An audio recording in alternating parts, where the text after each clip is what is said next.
Joining me and Ning from 99.co as we continue our conversation with Harry Yap. Harry is Associate Branch District Director with Propnex Realty Private Limited. And we are talking today about colonial houses in Singapore. Harry began by sharing more about the historical significance of these houses in Singapore, where we can find them, and the appeal of renting these houses. Harry, let's continue this conversation by talking about colonial houses and their availability. Are they available for sale, for rent in the Singapore property market? Well, in Singapore, colonial houses, right, can be privately owned, but almost all belong to the government, actually. So with private ownership, right, which the few of them usually entails conservation status, means they're being conserved by the government.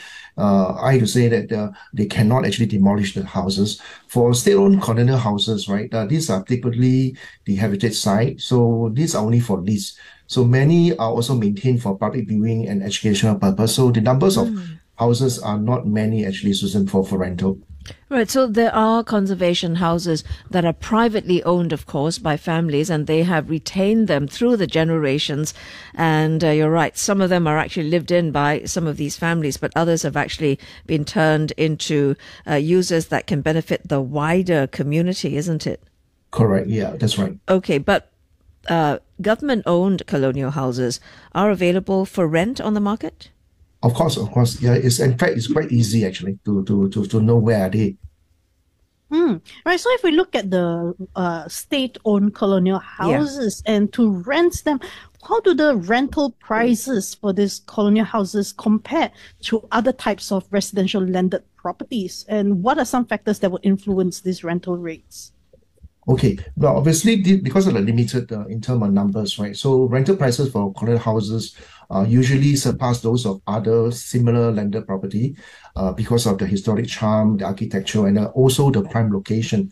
So the factor affecting the colonial houses seem like any other residential houses. Adding on will be the historic significance, location, where some are very well located location, the condition also, renovation that been done to it, the size, the layout, privacy, and of course the market demand, which is usually very strong. And also some of the houses, the furnishing option is also added in. On top of that, I think that the large plot of land usually make it very attractive for people to bid high for this part of the segment of the houses. Harry, if someone is interested in living in these colonial houses, how can they, first of all, get information? Where can they get information? And how can they go about renting one?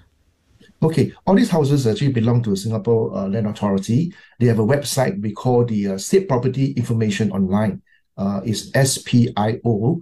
So this website, right? In the website, they have the houses that are available for rent. It's listed very clearly there. And also those premises have just been rented. What was they being rented out is also been there. So it's very transparent. Now, if, say, someone decides to rent a colonial house, what kind of factors, what are the key factors that they need to consider before they go ahead and try to rent one?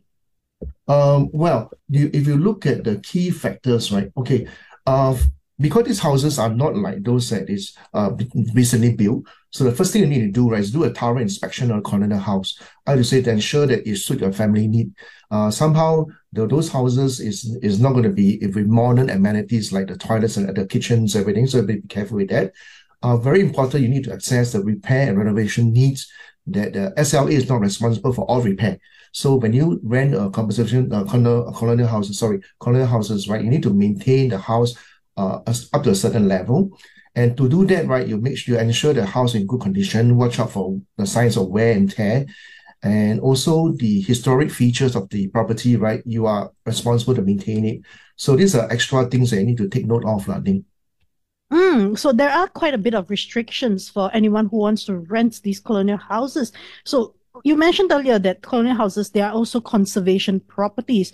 So when it comes to renovating or, say, decorating these houses, are there any restrictions as well? If, say, I want to paint a wall, I want to install a shelf, am I allowed to?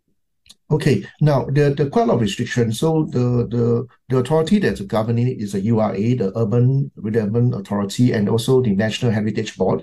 So these two departments actually govern the renovation, whatever you need to do with these colonial houses, right? You need to go through them. So a lot of application need to be done, submitted to approve before you can do it. On a simple plain word, right? Anything that's external facing that people can see from out, right, had to be preserved. Even the window, the frames, the color to preserve. In the house itself, they are more liberal to give you to do more option. But anything that external, right, you need to maintain it as per original. So that is the part that you need to take care of it.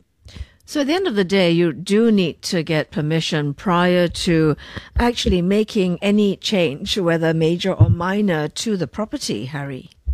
You need to, Susan. Means that anything that you're going to do on the external facade of the house, right? Even the roof tiles, you need to change, right? You need to make sure the same color, the same type. The window is wood, a certain shape, you need to maintain it. All right. So this part and parcel of the conservation effort. However, what's on the internal, that's really up to the tenants, as long as they... Okay. Yes. Not all will be up to the tenant.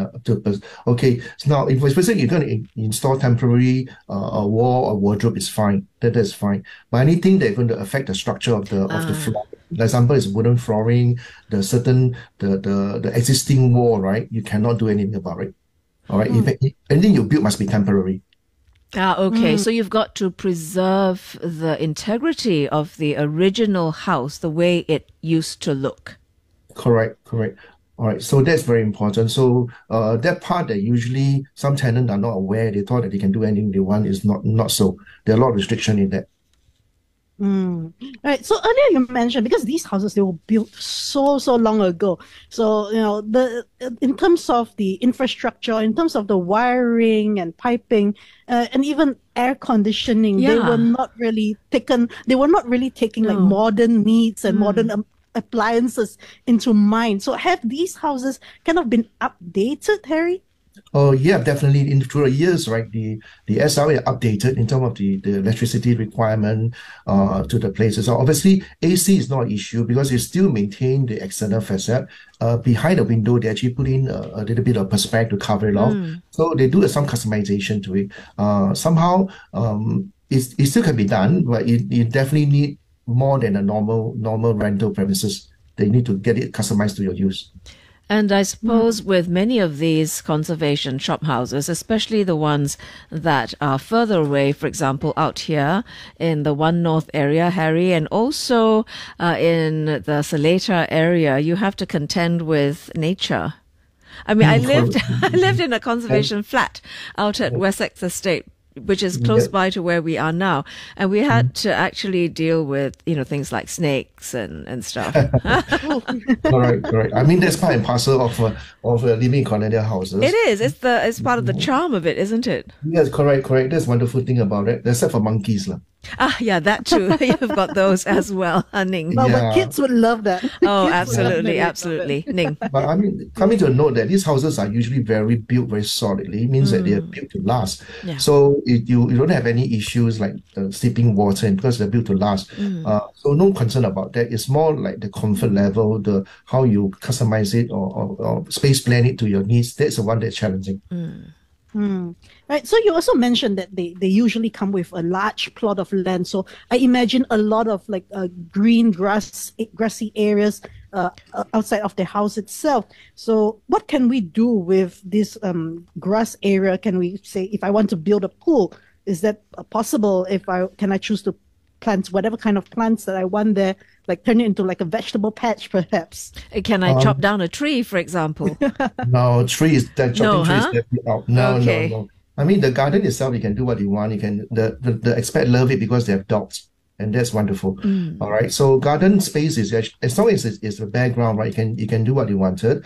Nothing had to be permanent in any nature. That's what I'm saying. Okay. So permanently changing anything or removing anything from inside of the conservation house, the colonial house, or even externally in the front gardens and back gardens, totally not allowed. You do need to get prior permission to actually do almost anything.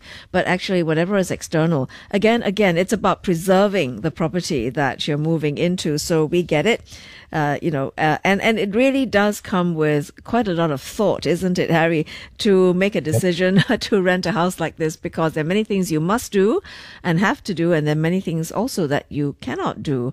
But we want to thank you very much for sharing your insights with us and all the information and the background of these colonial and conservation houses here in Singapore. Harry, thank you very much for your time. You're welcome, Susan. Harry Yap is Associate Branch District Director with Propnex Realty Private Limited. And well, that's it for Open House this week. You can find more property news and reviews on www.99.co. If you've missed an episode or if you want to listen to this one again, you can. Open House podcasts are available on the Me Listen app. I'm Susan Ng, together with Pei Fen Ning from 99.co. Thank you very much for joining us today. Have a wonderful weekend.